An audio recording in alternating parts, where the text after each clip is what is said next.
Abraham Lincoln said, "He who represents himself has a fool for a client." So today we're discussing whether you really need to be represented when buying real estate. So you've decided it's time to embark on this journey of buying property, whether it's an investment property, well, or your first, maybe your second, or even your third home or condominium. Or you may have decided it's the right time to purchase and live out that dream in the country on a farm or a ranch.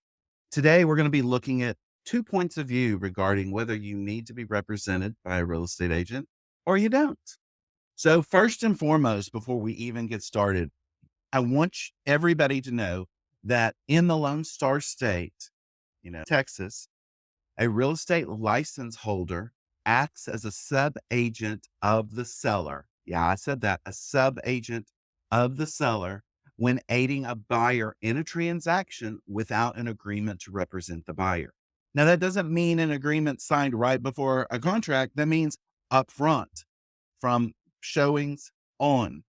So a sub agent can truly assist a buyer who doesn't represent a buyer, but must place the interests of the owner first. And that's the catch all phrase. That is why in Texas, you want a signed buyer representation agreement because it protects you. Now, there are two sides of the fence, and I am telling you exactly how I feel about representation. But I'm reading from the information about brokerage services, which every consumer is supposed to initial that they have seen this document and have a copy of it so that the real estate license holder or realtor has given it to you upon substantive dialogue. So that means when you get down into the nitty gritty and you're talking about some more details other than the address or price and 3 bedrooms, 2 bath of a house, when you really start talking about a home, you really do need to understand that yes, a real estate license holder can work with you as a sub agent without a representation agreement. But it's really important that you understand that when they are a sub agent, that they have to place the interests of the seller, not the buyer, first. And that's really, really critical. And I don't think enough people talk about that. Do you, Carrie? No, absolutely not. Because I know when I first, began to learn about that concept, it was a little bit confusing. Like, what's a subagent? What does that mean? And I think the way that you explained it was really helpful. That yeah, if you're not representing the buyer, you're automatically representing the seller. And it can get people into some unfortunate situations if they don't, fully understand what's going on there. It does, and when I sit down to actually go do a, open house, I will tell people who come through my open house if it's not just too busy and, if I'm not just going 15 different ways with 30 different people, but I will sit there and I will make sure that I tell them I'm not required to go over the information about brokerage services at an open house, but I do like to show it to them, and I do like to show that sub-agency paragraph because in all actuality, people don't know this. And Right. they could come to your open house and let's say they go to another agent's open house in the same neighborhood, but then they see mine and at the biggest, nicest house in the neighborhood on the way out. I had to throw that in there. But, and I explained to them, hey, guess what? This little thing about sub agency really says that anything you tell an agent while you're not being represented by them, and it's best to have everything in writing, right? An express agreement Right.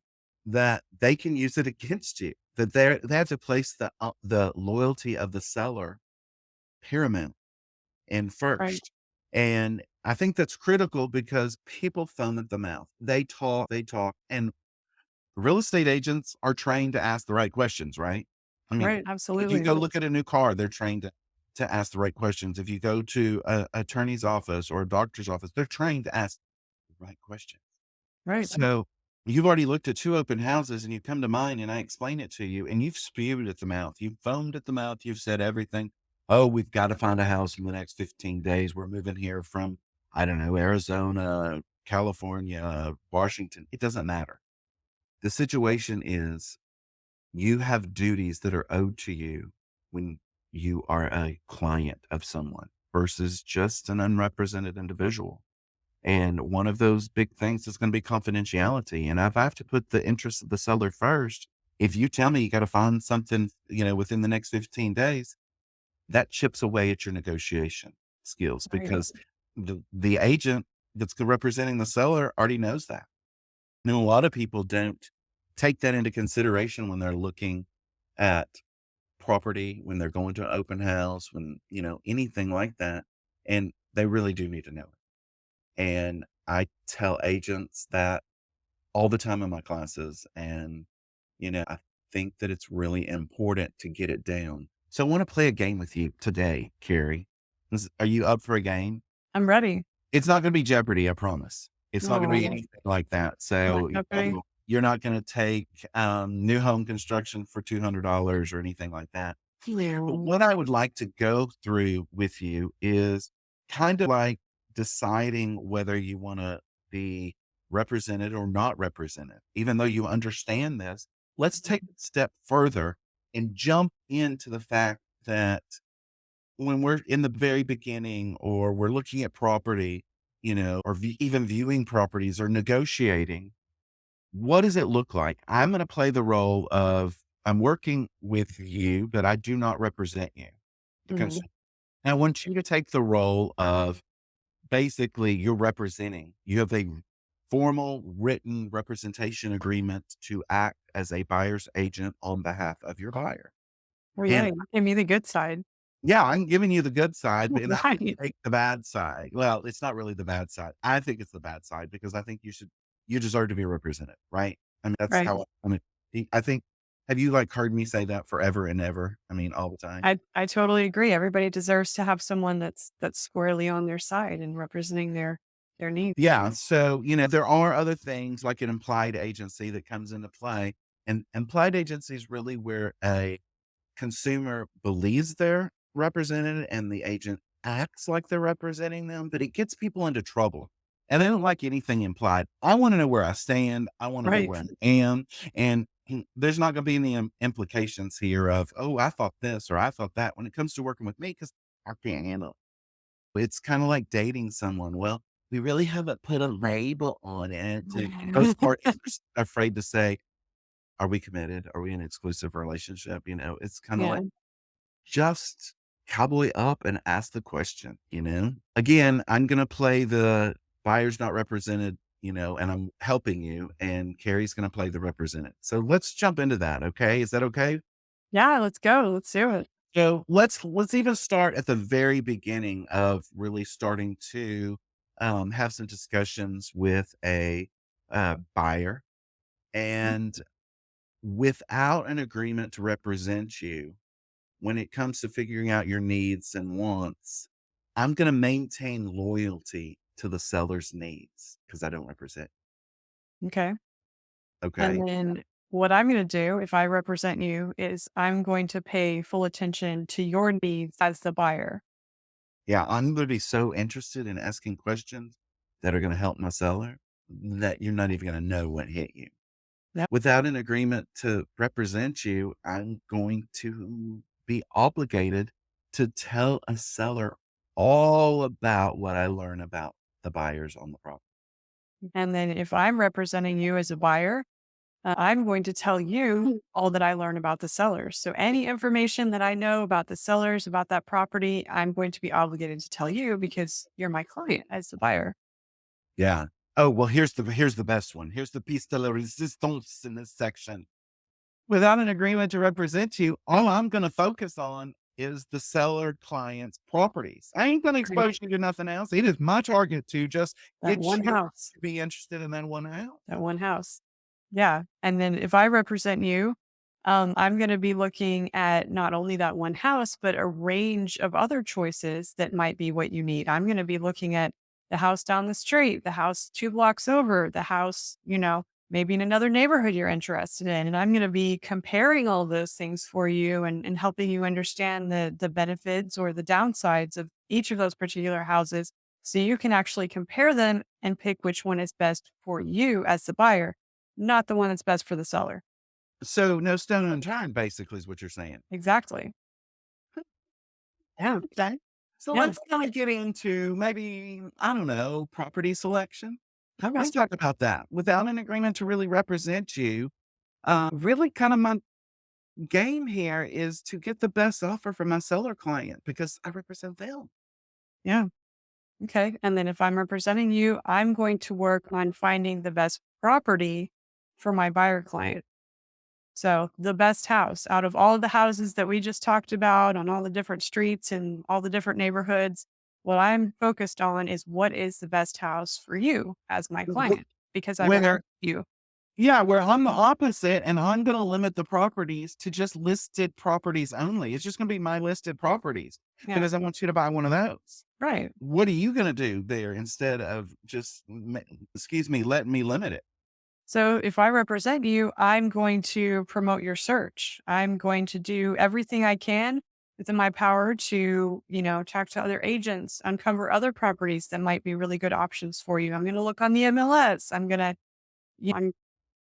to find, the property that's best for your search and I'm going to help you search for it. Huh, Yeah. huh. Does that mean you're gonna look at non off the market listings too? Heck yeah, I am. Maybe they have realtor representation, but they're not listed on the MLS. Right. Yeah. I'm going to Interesting. again, be leaving no stone unturned, trying to find you the best house that meets your needs. Yeah. And I'm gonna view new listings after the buyer client. What do you think about that? I'm going to try to give you the first opportunity to view new listings. Really? Yeah.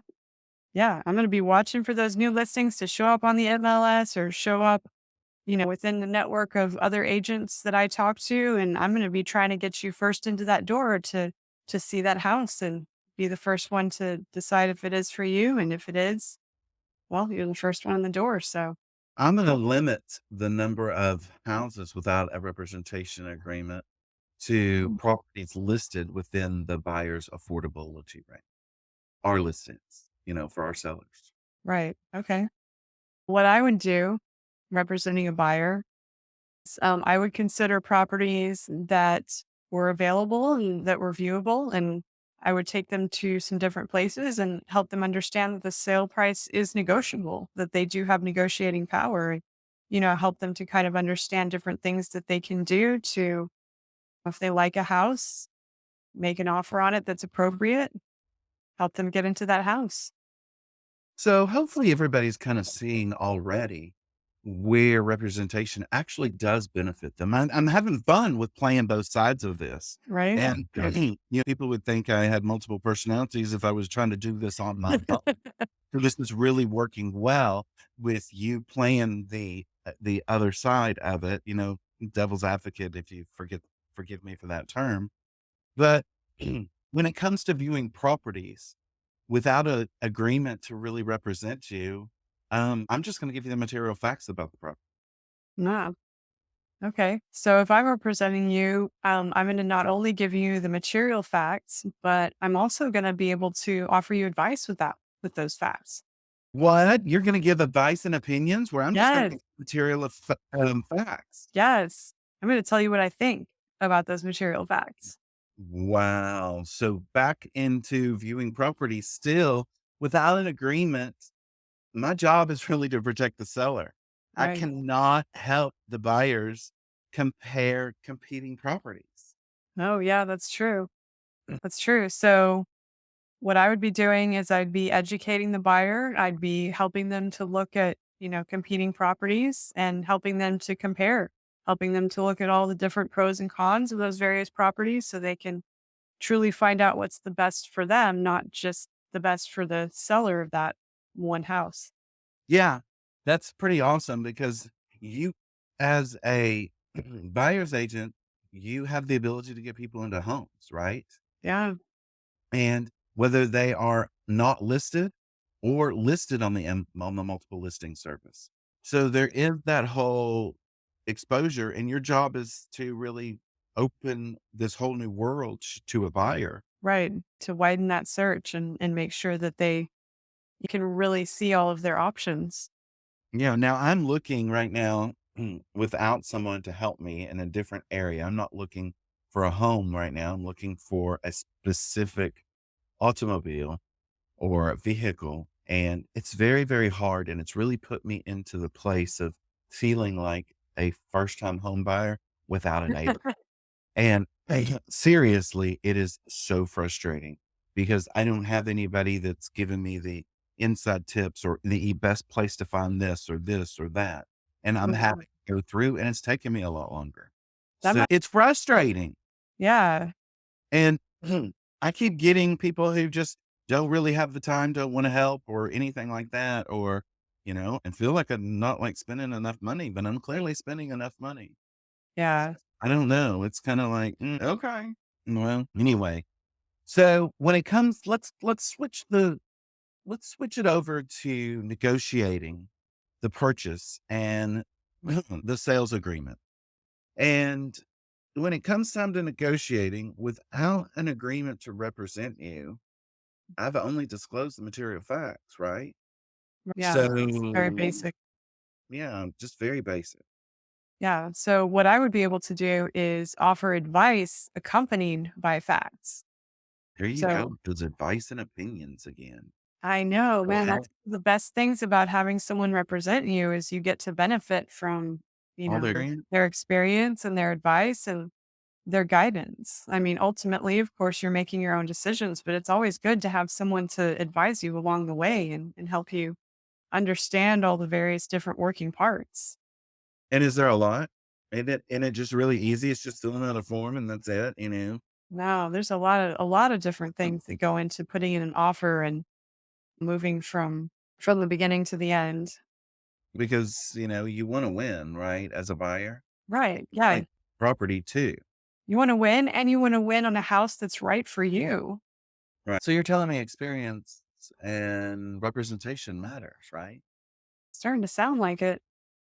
If I'm working with you without a representation and not really representing you, then I need to be negotiating on behalf of my seller clients. Right. Whereas I would be negotiating on behalf of my buyer clients, putting Hmm. their interests first, asking for things that are going to benefit them, finding solutions that benefit my buyer clients, because that's where my focus is going to be.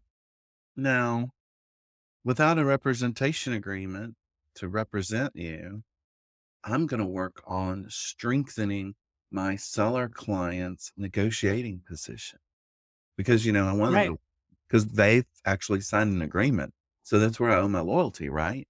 Because I don't have an agreement with you at all. So Right. even working as a sub agent and I'm still representing the seller in Yeah. a sub agency relationship, even though another firm has the listing. Yeah. And all that information you have is going to the seller and benefiting the seller. Yeah. Yeah. Wow. So So you're So yeah, me representing a buyer, I'm going to do everything I can to strengthen the buyer client's negotiating position. because you've got an agreement. Right. Because I've got an agreement with them. They're my client. I owe my fiduciary duties to them. And so I'm going to be sitting on their side of the table during the negotiations. So when it comes to working with someone without an agreement to represent them, and I'm going to share all information about the buyer. Ooh, all the information? Yeah, because I don't represent them. I'm Yeah. working as a sub agent. We don't have a representation agreement. And I've already told you that there's no implied agency. It's not like you can think that it's like I'm not Right. working. I'm showing you this house and I'm, helping you through the contract, but I don't represent you. Ouch. So when I'm actually working to represent the buyer, I'm going to share all of the information that I know about the seller. So if I have any tidbits about that seller, You can't share all the information about the seller. What are you doing? What do you represent these people? I do represent them. So part of my fiduciary duty is going to be disclosure. And if I know something about the seller, I'm going to disclose that. Okay. Without an agreement, I'm going to volunteer a comparative market analysis for the buyer Only if it supports the seller client's listing price. Ooh, only if it supports the listing price? Yeah, that's the rule. Got if, Wow. I can't put anything out against my client. Yeah, that makes sense. If I'm representing my buyer, I'm going to create a CMA for them that accurately represents the market and other comparable sales. So the CMA that I create for them is going to show whatever the true picture is about what an appropriate price for that house would be, whether or not it matches the price that the house is listed for. Yeah, because a seller's agent can't disseminate a CMA that does not support their price. That makes sense if you're representing the seller. That makes perfect sense. Yeah, because I would be sitting there negotiating approved sales contract protective clauses and safeguards with my seller client basically foremost in my head. Yeah. And then with my buyer client, I'd be negotiating the sales contract to safeguard them. So if you're my buyer, I'm going to help create a contract that's going to have, the most favorable terms for you, not for the seller, for you as the buyer. Let's talk about financing for a little situation because, one of my jobs is, I've even seen agents ask other agents if they have a representation agreement to represent that party, because if they don't, then they owe the duty to the seller. So they'll Mhm. ask, even suggesting buyer financing terms that benefit the seller instead of what benefits the buyer. Oh, wow. So the focus would be on the seller client, right? Yeah. Yeah. If you're not representing the buyer. Where Yeah. you're a little bit on the Yeah. opposite side. Right. So, yeah, my focus as far as suggesting financing alternatives is going to be those that are going to be best for the buyer, who's my client, making sure that they get into a financing situation that's going to benefit them. Yeah, because that really can really help them through the whole process, I guess. Absolutely. I'm gonna continue to service my seller during the negotiations because my seller's interest is what's main focus here, and it doesn't matter what the negotiations are, it's kinda like, "Oh my gosh." You know what this sounds like? What? Sounds like I'm a builder's rep. As a builder's rep, you would be representing the builder. Right. What I my whole entire side, my entire argument has been basically that of, Yeah. "I'm gonna work with you. I'm gonna be sweet to you. I'll get you some coffee and, Right. but I'm gonna make it clear that you understand that I don't represent you, Yeah. because 'cause I'm going to specifically continue to represent my seller client during all those negotiations." Yeah. And then, of course, as you might imagine, I'm going to continue to represent my buyer client during the negotiations. So I'm on their side. So there's really no question so far, about which representation is best, representation or no representation, right? There's certainly not for me. And I think there's probably not for a lot of other people too. Wow. So when we got, what about, problem solving during the entire transaction? Because there's a lot of times that you've got problems that need to be solved. And Absolutely. I'm going to really dig feet in and attempt to solve those problems to the benefit of my seller's client satisfaction. Without a doubt, whether, if you don't have anybody representing you and I'm sitting here working with you, seller client takes precedence. True. And as you're digging your feet in representing the seller and trying to problem solve for them, I'm going to be digging my feet in trying to problem solve for the buyer because again, I represent them. I'm on their side. I'm on their team. Yeah, you are. So we've kind of talked about financing, we've talked about, of course, CMAs, and we've talked Mhm. about, the sales agreement, negotiations, Right. viewing property. We even talked about the Searching for property. properties. Yeah, all of that. And even coming down to the wants, needs, and have to haves in the very beginning. And clearly, there's a side that benefits a buyer and one that hinders a buyer's success. Right. And I feel like I've gotten the short end of the stick, but this was really kind of a really good way to play a game on Yeah, understanding what clients can expect when they have a formal representation agreement. And I'm saying a formal representation agreement because you need to know that if you're going to be working with someone, that they are formally going to represent you and that's true. what their duties are. Yeah, it's really And important to have it laid out, in a specific, explicit, like you said, agreement that, outlines the duties or responsibilities of everybody. yeah, because if the buyer's really not represented and they're working and they're on their own, and I'm helping them, but I'm not representing them, then it all goes back to Abraham Lincoln and he who represents himself as a fool for a client. And we've all heard what they say about attorneys, right? That word on Right. I think it was what was that? What they added on for attorneys? I don't know if it was right or wrong, but Was it a fool for a client and an ass for a lawyer? man, I think that's what it was. Yeah. But when we're really discussing whether you need to be represented in real estate or not, you really, really do.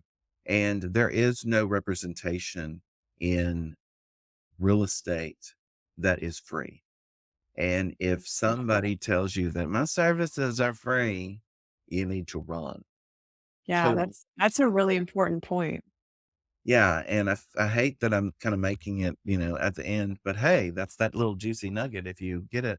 We have some serious litigation that has come out, and the Department of Justice has specifically talked about how unless you're actually operating a charity and you are doing real estate for 100% free and not charging anybody anything, Mhm. there's no way that a real estate professional, well, they wouldn't really be a professional if they don't understand this concept, how a real estate agent could be telling you they work for free because they don't. Somebody's going to pay Right. them, and whether it's the seller that pays them off of a listing agreement, they're going to get paid.